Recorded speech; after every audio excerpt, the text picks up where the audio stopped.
Great. Marcus, thanks for queuing it up. Really appreciate it. Thank you all for taking the time to be here for the next 90 minutes or so.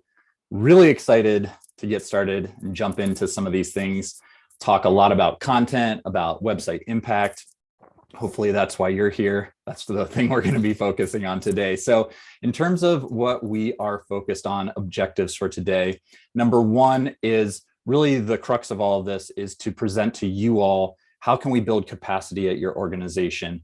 We're going to walk you through a framework or a process, 5 steps on how you can kind of break down content on your existing site, assess how it's moving your work forward. Is it working well? Are there content gaps? Maybe there are areas on your site where you need to plan new pages of content, right? So really the majority of today is going to be walking through this process that we use with our clients so that you can hopefully take this back to your team or do it by yourself if you need to, so that you can start to think about how's the content on our site working? Is it actually moving things forward for us, right? And how can we improve it? The second thing is focus, right? Our websites can be pretty big, or even if they're small, it can feel really overwhelming to be like, where do I even start when I'm trying to fix something, right? There's so many different things I'd like to fix on my site. How do I know where to start? This is also really important when you're thinking about doing this work as a team or potentially presenting this work to a team. We'll talk about that. The third thing is, how do we bring data and lived experiences into this process? As Marcus said, we are designers, and one of the big things that we think about in design is how do we focus our design process, our assessment process on the people that are most impacted by the things that we're doing. And analytics can be one way of removing our own bias, but also community input is an absolutely critical element to bring into some of this process. So we're going to lightly touch on that today. For those of you that are here that were at our workshop a couple of months ago around metrics and making sense of website analytics, are probably familiar with some of the things that we're going to bring up today. And we'll certainly share with you some of the resources that came out of that workshop as well. Most importantly, momentum to get started. We're going to have 2 different sort of breakout sessions. As I said, this is going to be an opportunity for you all to also go through this process and then share out with each other, be able to learn from one another about what works, what is difficult, and we can kind of talk you through that. But we always feel like it's so important just to get some momentum, get started, and hopefully what you work on today, you can take away with you, continue to work on, or if you get far enough in that process, maybe you can take that stuff back to your team and actually do some implementation on it. So these are our 4 kind of core objectives for today. And from there, really looking forward to jumping right in. But before we do, and I'm sorry, last thing here, stick around. There's a lot of tools that we're going to share with you all today. I'm excited to send that your way. And then at the end, we've got an offer for you all that hopefully will help continue to push this forward at your organization as well. This process that we're going to walk you through is a framework that we use when we're assessing content on our clients' websites. And so we're going to walk you through step by step how to do that. I'll get to it in a second, but we're also going to follow along a case study as we go today as a good example of how this process works, and then the outcomes of how we turn an assessment or an audit process into actually a work plan or actionable steps.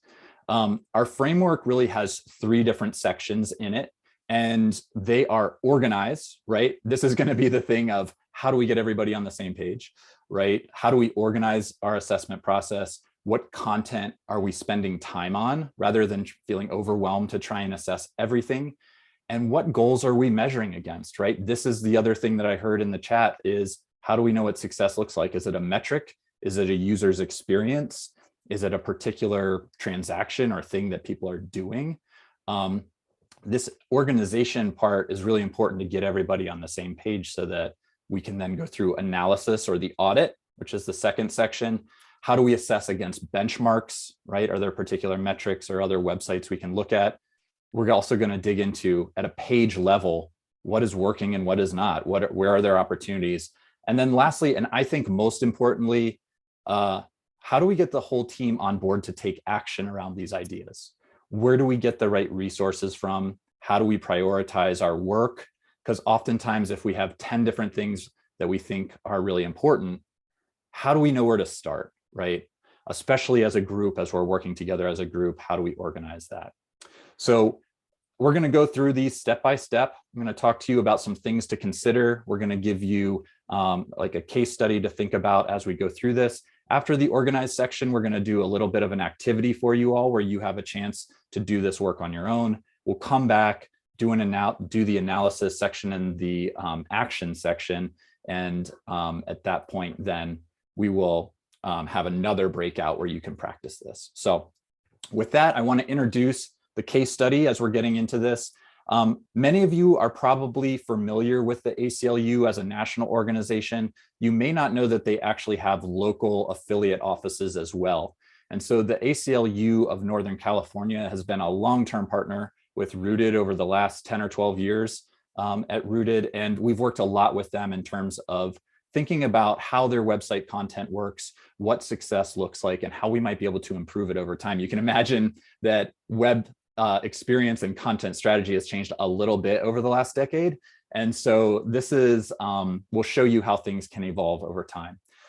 For many of you, if you're familiar with the ACLU, you know that one of their core mission elements is that they are there to protect civil rights. One of the strategic goals of the ACLU of Northern California is to deliver civil rights information to diverse groups of individuals. And obviously they have other strategic goals, but I elevate that one because that is going to be one of the goals that we continue to kind of elevate as we go through this audit process. For those of you that are interested in following along at home, I have a link here for you. This is an example audit report. This is actually the same worksheet that you all are going to fill out for your organization. But if you want to follow along at home how this process kind of translates into an actual audit report, we have this example for you, and you can continue to look at it as you go through this process for yourself. All right, so with that, as I said, we're going to jump in, look at the first 3 steps. At the end of this, we're going to do a little bit of an activity that you all can get started on doing the first 3 steps for yourselves. And then we'll come back and do the last 2, and then again, another little breakout. So digging into the first step, right? Establish the goals for your process. Now, I saw a bunch in the chat that that really lends itself to needing to start at this point, right? Why do we start here? Number one, there are lots of different things that we can assess on our website. It could be a technical assessment, could be accessibility, it could be your brand messaging, it could be visual brands. I heard somebody saying, you know, wanting to rebrand and redesign their website, right? And so it's really important that we are clear about what it is we are and what it is we are not assessing. In this particular process that we're going to talk about today, we're focused in on sort of user experience and content. What content is working, what page structure is working, and how do we assess that? The second thing is focus, right? We talked about this at the outset. You can't assess everything, and oftentimes it can be overwhelming. And to narrow down to a specific thing and write that down in some capacity can help get everybody on the same page, right? And as I said, I saw this a lot in the chat. It's important to agree as a group, right? If you're doing this work as a group, it's important to agree what you are actually doing together. If you're reporting this out to a group, it's important to let them know this is specifically what we did assess and here's what we found.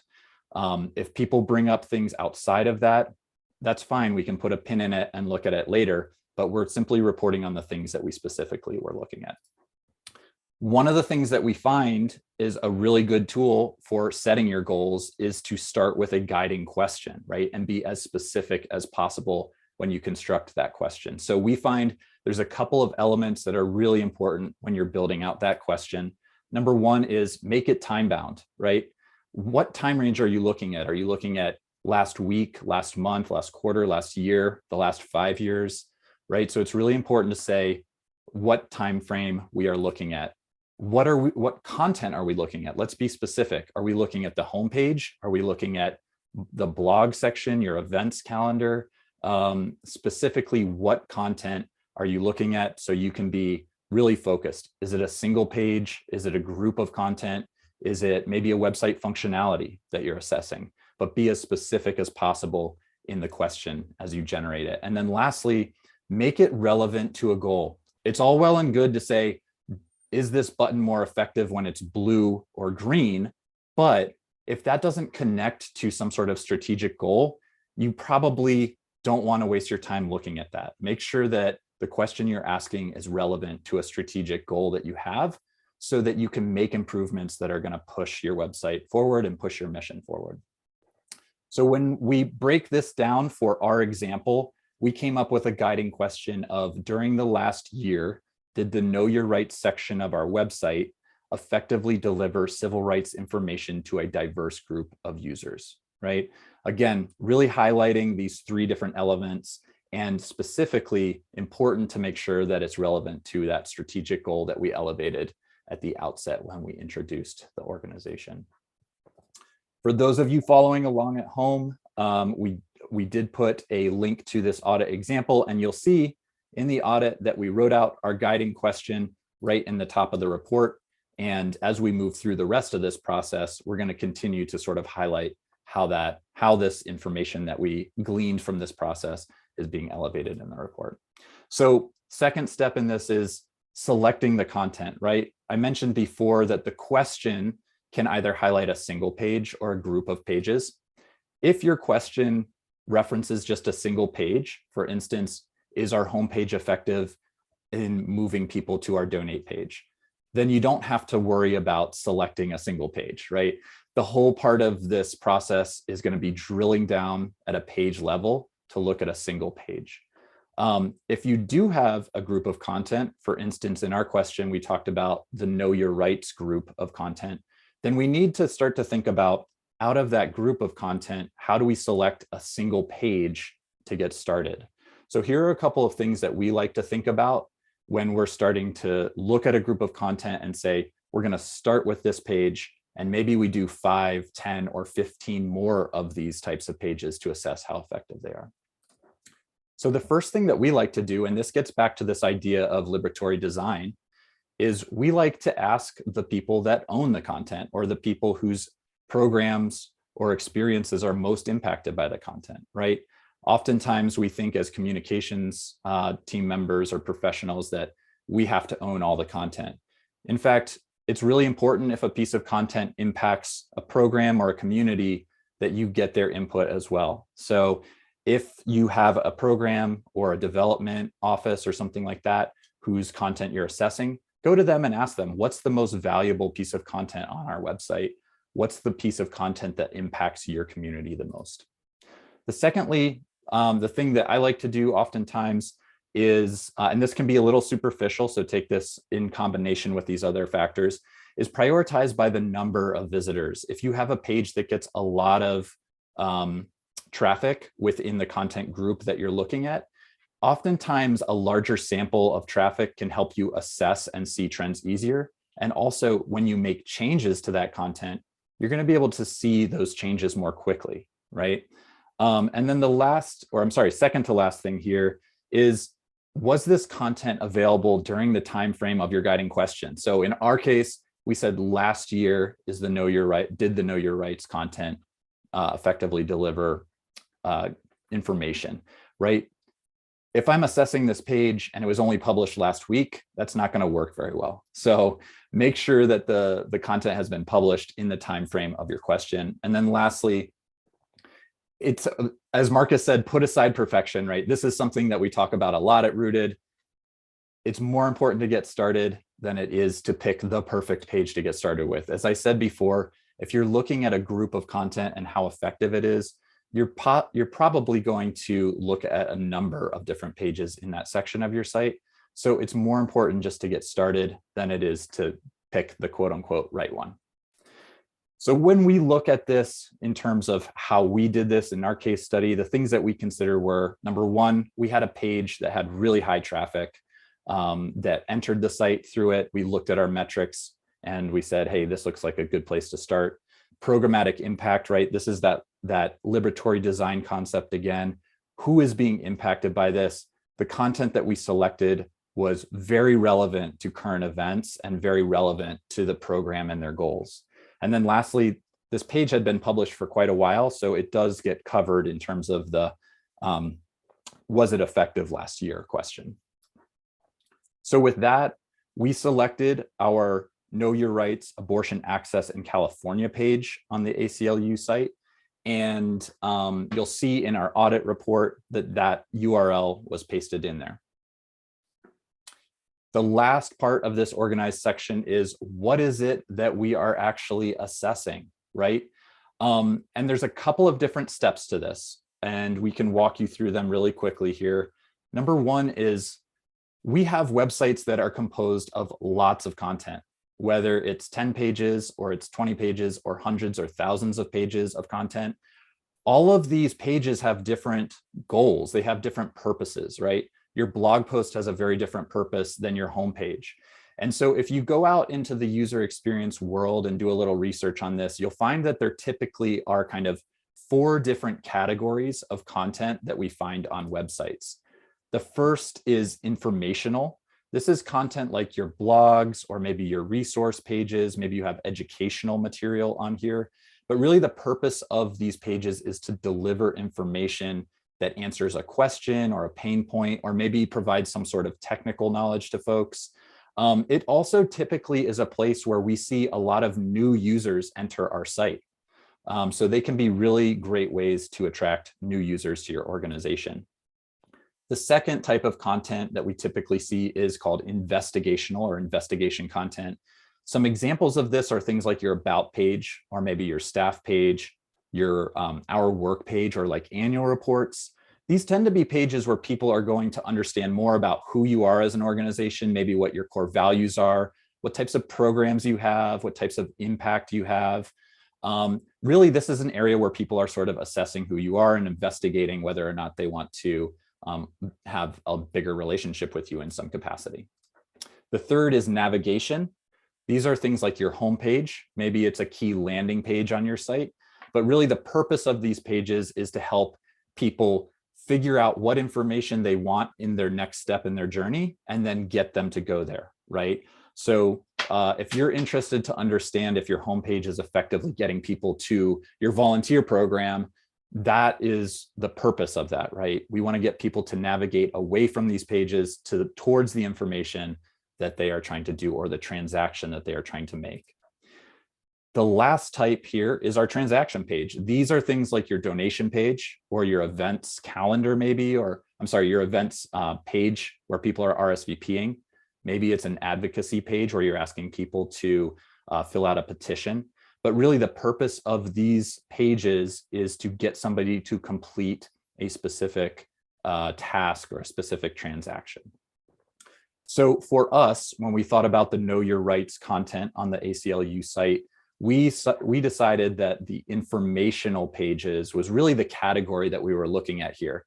These pages were designed to deliver information quickly to folks who had questions about the legality of abortion, legal rights, and so on and so forth.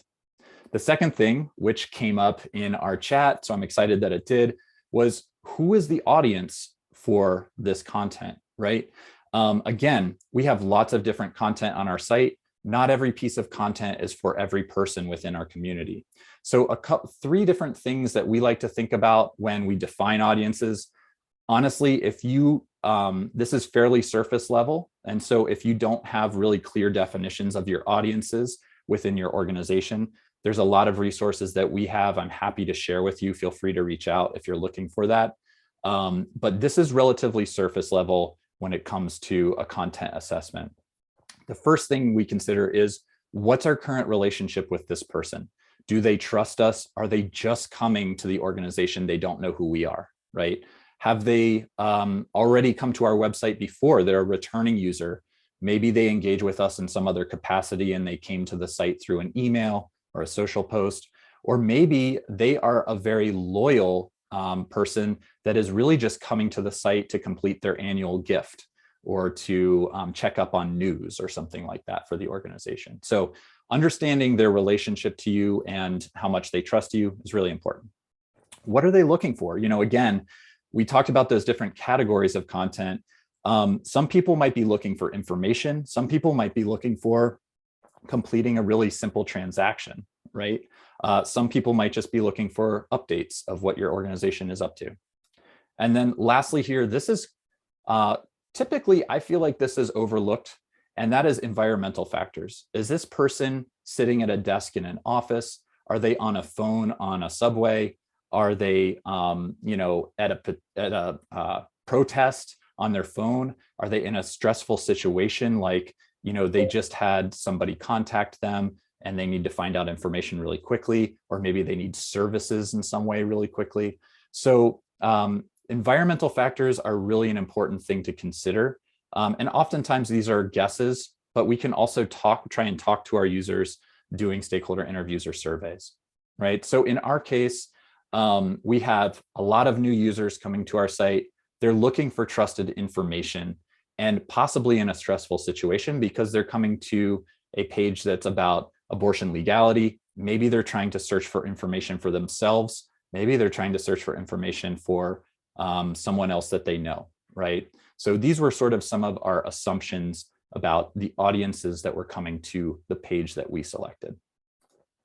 The last thing that we are assessing here, and then after that, we're gonna start to get into our activity, is page level goals. And again, these are things where we might wanna reconnect with the owners of this content because they're gonna know best potentially what they really wanted to do with this content. In our case study, we had 4 different things that we wanted to do with this content. Number 1, build brand trust, right? Not everybody knows the ACLU, but we want people to see us as a trusted organization because we're delivering rights information to a diverse group of audiences. And that rights information can have real implications on people's lives. So they need to trust us. They need to know that we are giving them the right information and the right resources. The third element here is we want to use this information to attract new users to our website. As I said, informational content is a great way to bring new people into the organization. And so this was one of the goals of the site, of this page. Last page level goal here was to provide resources that people can take back with them. Typically, that could be a PDF or a video, or maybe it's some sort of external resource that they can go to another site or something like that. So when you look at our example, you can see how we filled out our audit report. We have our audience definition here with our 3 different factors of how we like to define the audience for this purpose. We have our 4 page goals. We've defined what type of content we have, and then our URL and the name of the page. We are done organizing our audit process. We are jumping into actually performing the analysis and then hopefully turning this information into something that's actionable, a work plan of some sort, right? So from here, we're going to talk about step 4, how do we analyze pages, and step 5, how do we turn this into something that our teams can actually take away and work on. So in our page analysis process, we kind of look at 3 different areas on our site. And hopefully this is, we'll walk you through step by step, and then we're going to go through each of those in a little bit more detail, right? So the first area, so Tori, glad that you brought up metrics. The first area that we really like to start at, because it can give us kind of a global understanding of what's going on, we like to look at analytics as sort of a benchmark of how does this page work compared to other pages like it, right? The second area that we're going to jump into, and this is part of our tool that we're going to share with you, is just a best practices checklist. Oftentimes, the biggest and most meaningful things that we can do can be the simplest low-hanging fruit, right? And so depending on the type of content that you have, we've got a couple of things that you and your team can look at as really simple check marks to say, this works, this doesn't. And then lastly here, assessing at a page level, goal by goal, right? Remember, we laid out our 4 goals for the page.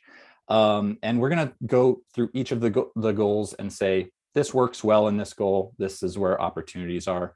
And the thing I want to bring up here, and going back to putting perfectionism aside, this particular step, the page level goal by goal, is a little bit of an art form versus a science, right?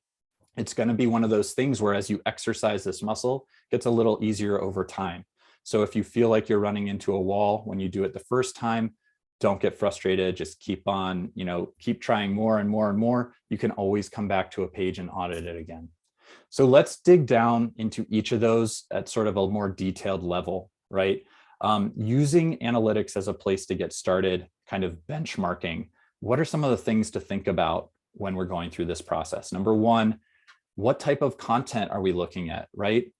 Again, I'll show you in a second, but we have an audit guide that can help you give a little bit of context of which metrics maybe are the things that you should be looking at depending on the type of content that you're looking at. Informational pages may have, different purposes and therefore different metrics that we should be looking at versus, let's say, a navigational page, right? Secondly, we tend to get really overwhelmed with metrics. And this, again, goes back to the workshop that I mentioned earlier. We had a couple months ago, that oftentimes we try and look at every single metric that's available. And I think Google Analytics has something like 200 and some. So to the extent that we can keep it as simple as possible, get started with just one or two metrics that you're going to say, hey, across this content group, we're going to measure the amount of time somebody spent on this page, or how frequently someone left this page and did nothing, right? Lastly here, dashboards are super helpful. Again, anybody that was that participated or even listened to our analytics workshop a couple of months ago knows that we really, really like dashboards. It keeps things simple. And we have a free dashboard that we can send a link to you all as a follow-up so that you can use Google Data Studio to start building your own measurement plan and your own dashboard. So we can share that with you if you stick around. And so looking at analytics, those are the three areas that we like to think about. What did we find in our case study when we went through this? Number one, this page that we were looking at was a top ranked entry point compared to our other Know Your Rights pages. So again, remember, we're comparing things as a benchmark. We had more or less average engagement rate on this page compared to other Know Your Rights pages, which is good, but maybe there's some opportunities to make it perform better, right? And then you'll remember one of our things that we were looking at was having people download things from these pages. We had 0 downloads on this page, so we definitely wanted to look into that more. Okay, so the second step or area that we look at is just our really simple checklist, right? What are the things that are best practices for this type of content? Now, this is a resource that we'll share with you. You'll see here that we have the different content types listed out. And for each of the content types, we have a description of what that content type is. We have an example of what types of content we typically see on nonprofit websites. We have what user success typically looks like, and maybe some metrics that you might want to consider looking at when you are doing your analytics work. But most importantly, for this section of what we're talking about, we have these really simple checklists of maybe 10 or 15 different things that you and your team can go through depending on the type of content that you're looking at, and just say, yes, this meets that criteria, or maybe we should look at that, don't check it, right? And so we have this for all of our different types of content, and hopefully it makes it really easy for you just to go through and make sure that your page is following some best practices based on the type of content that you're looking at. So stick around, we'll share that with you, and so that you can use that today and then hopefully into the future as well. So when we went through our checklist on our page, we thought, hey, content is structured pretty well. We have some really clear headers. We love that it's formatted in a question and answer format, especially for informational pages. That can be really helpful. On mobile, we had a pretty good mobile experience. They're relatively short paragraphs of text, so you don't feel overwhelmed when you load it up on a screen. But where we thought there were big opportunities, and we'll come back to this, is supporting media. Things like video or imagery is a big opportunity. Oftentimes that can help support complex ideas, give people better accessibility to that content. And then lastly, there was no multilingual content on the site. If our goal is to deliver information to a diverse group of communities, then multilingual really is something that we should be considering, right? It's a really important element that oftentimes I think we overlook. All right, the last element of this analysis process is our page level goal. And as I said, this portion of the analysis is sometimes a little bit more of an art form than it is a science. But a few things or some tips to think about. Number one is we really just like to break it down simply into what's working, where do we think there are opportunities, and for each goal, find a positive thing that's working and an opportunity that we might be able to improve upon, right?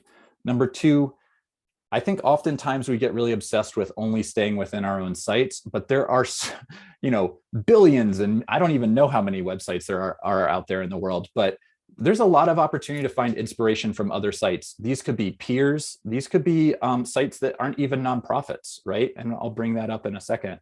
But there's a lot of ways that we can find inspiration from other websites out there in the world and follow what we think they do well and bring that into our sites.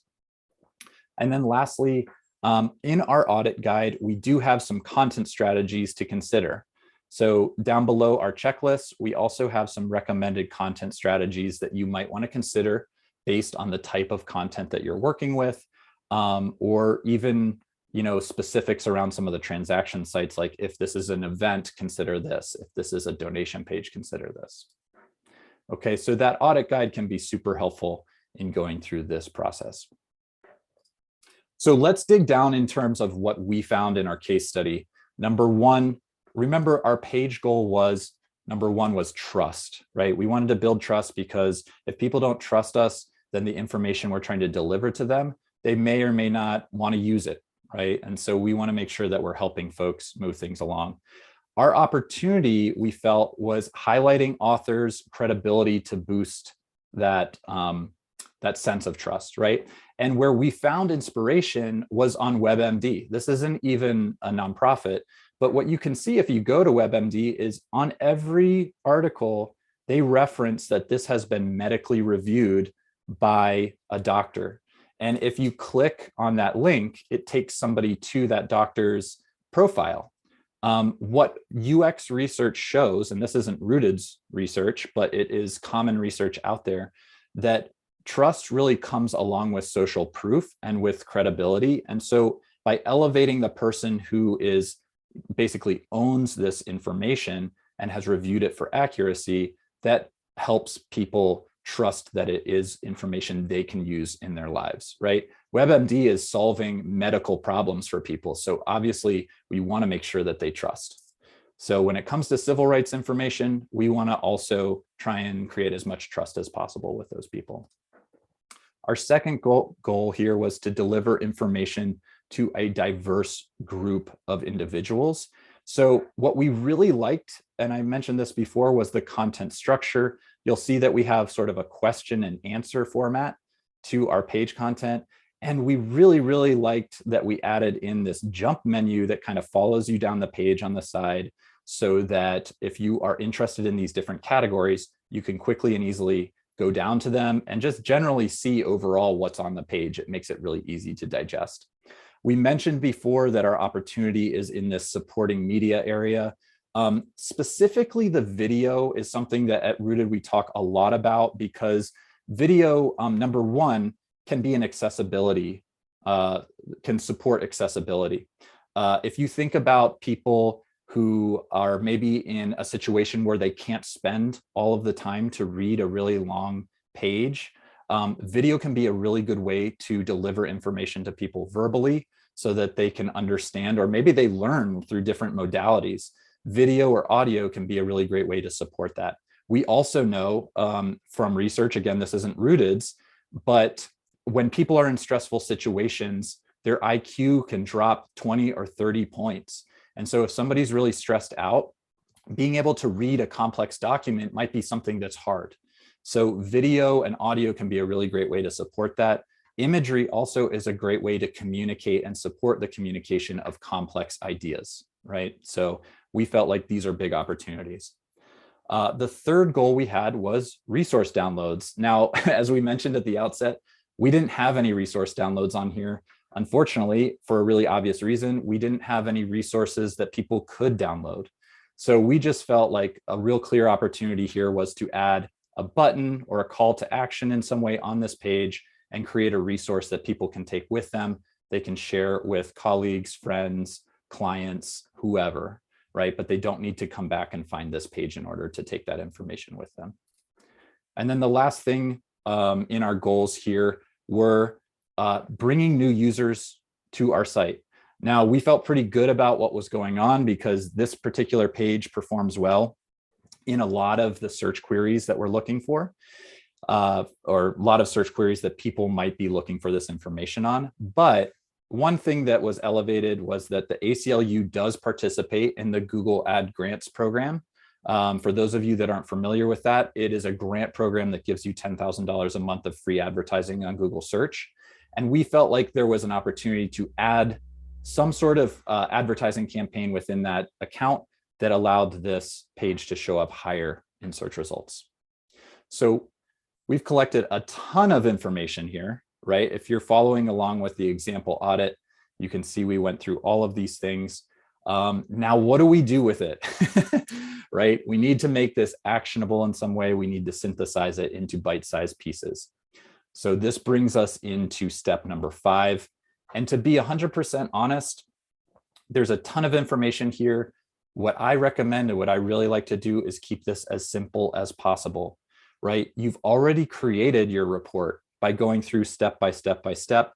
You can put this in front of your team. You can put this in front of people who you want to help get the work done. And you can say, look, here's what we were looking at. Here are the people that come here. Here are the goals for this particular page. And here are the things that we think work well and don't work very well, right? So in a sense, as you go through and fill out this report, you're building something that you can put in front of people. However, I think it's really important to synthesize this into as simple of a report as possible. And so we like to think about the bottom of this audit report as sort of a very simple place to answer 4 simple questions, right? Number 1 is, what works well on this page? Probably you are reporting this to somebody that had some sort of hand in creating this content. So we like to start with things that are positive, right? Here are all the things that this thing does really well based on best practices, on what we saw, and start there, right? That's going to make people feel like they're being welcomed into the process. Where are there opportunities, right? Remember, these are opportunities. These are not things that don't work well, right? We don't want to be negative about it. We want to bring ideas to the table. So we like to break it down into, here are the opportunities that we see. Number 3 is, what are the resources that we need to accomplish this, right? Let's be realistic. Can this be done in-house? If it is being done in-house, which team needs to be brought into it? And do they have the capacity to do it, right? Or alternatively, do we need to hire outside resources? Do we know people that do this work? And do we have the budget for it? Or are there volunteers that can help us do it, right? So being realistic about the resources that it's going to require to take on this work is really important. And then lastly, and honestly, I feel like most importantly, is how are we going to prioritize it and who should drive each of these items, right? And the way that we think about this at Rooted is, let's do the easiest things first. The reason that we like to do that is that way we get some momentum going, right? If we try and do the biggest project first, people are going to get burned out. It's going to zap energy and resources. But if you start with some really simple things, and then we start to see some improvement on this page, then we may get some really enthusiastic reactions from people. And maybe they want to devote more time, more resources to what this page can do. And then you can start to talk to people about, hey, let's build out that video. Let's hire a consultant, get the script together and get that video going. So when we think about this work, we really like to try and prioritize the simplest things first and then move up from there. If you went through this process today and felt a little bit frustrated by it, or you didn't feel like you got to an answer that you were looking for, there are plenty of opportunities for us to connect. I want to definitely raise the idea here that if you'd like to carve out some time to chat about what you worked on today, or if you want to go through an audit together on a specific page on your site and just kind of look through it and do this process as a team, I'm happy to be a resource for you.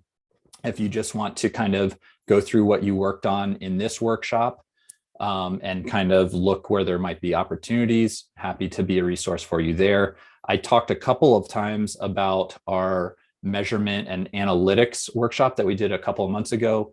If you're interested in talking more about analytics, we do a lot of that work with our clients, and I'm happy to be a resource there. We'll definitely follow up in an email with all the resources that we talked about today, but also I'd love to send out a link to that Google Analytics dashboard that we created in Google Data Studio. We have a template that you can just copy and drop your analytics directly into. So hopefully that's a useful tool as well.